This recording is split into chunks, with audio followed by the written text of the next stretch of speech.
చంద్రబాబు నాయుడు మాటలు నమ్మచ్చునా ఏమో, దీని మీద ఎవరి అభిప్రాయాలు వాళ్లకుంటాయి. అందుకని ఒక్కసారి పాత రికార్డులు తీసి చూస్తే జవాబు ఈజీగా తెలిసిపోతుంది.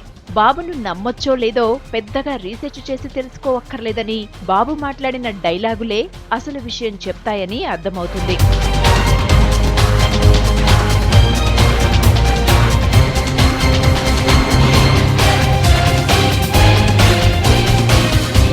బీజేపీని, మోడీని ఆకాశానికి ఎత్తేస్తున్న చంద్రబాబు ఇంతకుముందు బీజేపీ గురించి, మోడీ గురించి ఏమన్నారో మీరే చూడండి. కడప జిల్లాలో ఉప ఎన్నికల ప్రచార సమయంలో బాబు బీజేపీ మీద ఎలా మాట్లాడారో చూస్తే ఆశ్చర్యంగానే ఉంటుంది. అప్పట్లో బీజేపీతో జగన్ పార్టీ పొత్తు పెట్టుకుంటుందని వార్తలొచ్చాయి. దీని మీద బాబు ఎలా రియాక్ట్ అయ్యారో చూడండి. బీజేపీ ముస్లింలకు ఏమీ చేయలేదని, ముస్లింల విషయంలో చాలా దారుణంగా వ్యవహరించిందని బాబు అన్నారు. 2004 తర్వాత ఆ పార్టీకి దూరంగా ఉన్నామని, భవిష్యత్తులో కూడా ఎప్పుడూ బీజేపీతో పొత్తు ప్రసక్తే లేదని బాబు ఎంత క్లియర్ గా చెప్పారో చూడండి.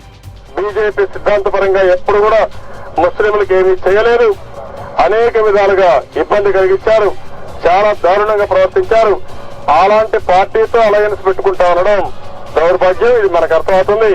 ఇది లాలోచి తప్ప ముందస్తు ప్రణాళిక తప్ప ఇంకోటి కాదు. ఇది ఒక మత్తు తునక మాత్రం.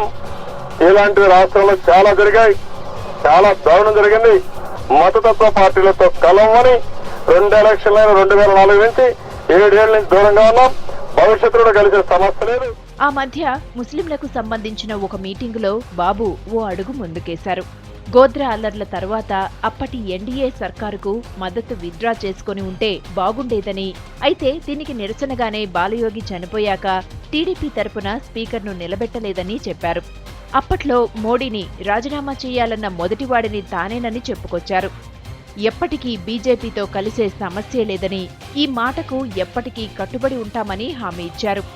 గోద్రా ఇన్సిడెంట్ తర్వాత నేను మొట్టమొదటిసారిగా దేశంలో ఈ యొక్క మోడీ రాజీనామా డిమాండ్ చేసిన వాళ్ళలో మొదటి వ్యక్తి నేనే. ఆ విషయం కూడా మీరు గుర్తుపెట్టుకోవాలి. రాజీనామా చేయమని చెప్పి నేనే డిమాండ్ చేశాను.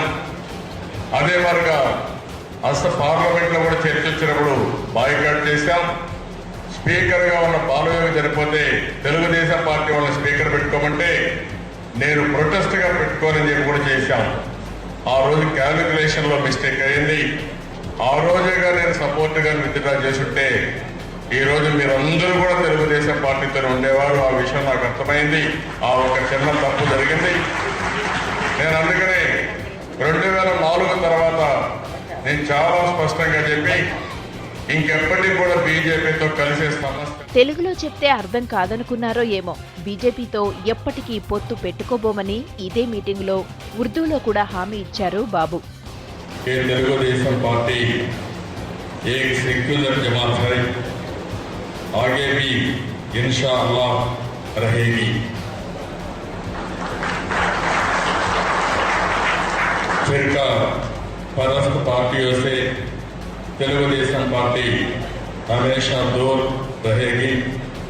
उनसे हरगिज़ तालमेल नहीं करेंगे. ये आप लोगों से मेरा वादा है. మోడీ తన స్కీములనే కాపీ కొడుతున్నాడని ఆ మధ్య ఒక ప్రెస్ మీట్ లో బాబు చాలా డాబుగా చెప్పారు. తెలుగుదేశం పార్టీ చాలా స్ట్రాంగ్ గా ఉన్నాం. మోడీ కంటే ముందు తెలుగుదేశం పార్టీ అన్ని కార్యక్రమాలు చేశాం. మన కార్యక్రమాలే ఆయన ఫాలో అయ్యే పరిస్థితి వచ్చాడు. ఈ రోజు మనం జరిగిన అభివృద్ధి మనం చేసిన తర్వాత ఆయన చేసిన తప్ప ఇంకోటి కాదు. అనేక సార్లు వీళ్ళందరూ చెప్పే పరిస్థితికి వచ్చారు. దేశానికే ఆంధ్రప్రదేశ్ లో జరిగిన అభివృద్ధి కార్యక్రమాలు ఒక ఆదర్శం. అది అనేక సార్లు రిపీట్ చేయడం జరిగింది. దేశంలో కాంగ్రెస్ పార్టీ రోజురోజుకు పడిపోతోందని, బీజేపీ కూడా పికప్ కాదని ఆ ప్రెస్ మీట్ లో బాబు కామెంట్ చేశారు. రాబోయేది మూడో ఫ్రంట్ ప్రభుత్వమని జోసెన్ కూడా చెప్పారు. రాబోయే రోజుల్లో మళ్ళా వచ్చేది థర్డ్ ఫ్రంటే వస్తుంది, మూడో ప్రత్యామ్నాయం వస్తుంది. దాంట్లో అనుమానం లేదు. Congress party day by day పడిపోతా ఉంది. బీజేపీ కూడా పికప్ కాదు. రాబోయేది మూడో ప్రత్యామ్నాయం, అదే జరుగుతుంది. మరి ఇప్పుడు బీజేపీతోనే దోస్తీకి సై అన్నారు. 2 రాష్ట్రాల్లోనూ పొత్తు పెట్టుకుని అసెంబ్లీ, పార్లమెంటు ఎన్నికల్లో పోటీ చేస్తున్నారు.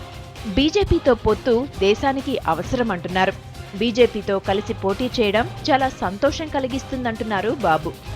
2 పార్టీల ప్రయోజనం కోసం, 2 దేశ ప్రయోజనాల కోసం, రాష్ట్ర ప్రయోజనాల కోసం ఈ పొత్తు ఏర్పాటు చేసుకోవడం జరిగింది. తనను కాపీ కొట్టాడని మోడీని కామెంట్ చేసిన బాబు ఇప్పుడు మోడీని తెగ పొగిడేస్తున్నారు. మోడీని రాజీనామా చేయమన్న వారిలో తనే మొదటివాడినని చెప్పుకున్న బాబు ఇప్పుడు అదే మోడీని కౌగిలించుకుని పొంగిపోతున్నారు. దేశాన్ని మోడీ గొప్పగా నడిపిస్తారని అంటున్నారు. Even Modi country is supporting him for development. Everybody is talking about Modi for future development and future of this country. Even irrespective of communities, irrespective of regions, people are supporting Modi for that reason only development. అన్నీ చంద్రబాబు మాటలే. వీటిలో ఏది నమ్మాలో, ఏది నమ్మకూడదో, ఏది కరెక్టో, ఏది తప్పో ఎవరో చెప్పే అవసరమేముంది? మీరే డిసైడ్ చేసుకోండి.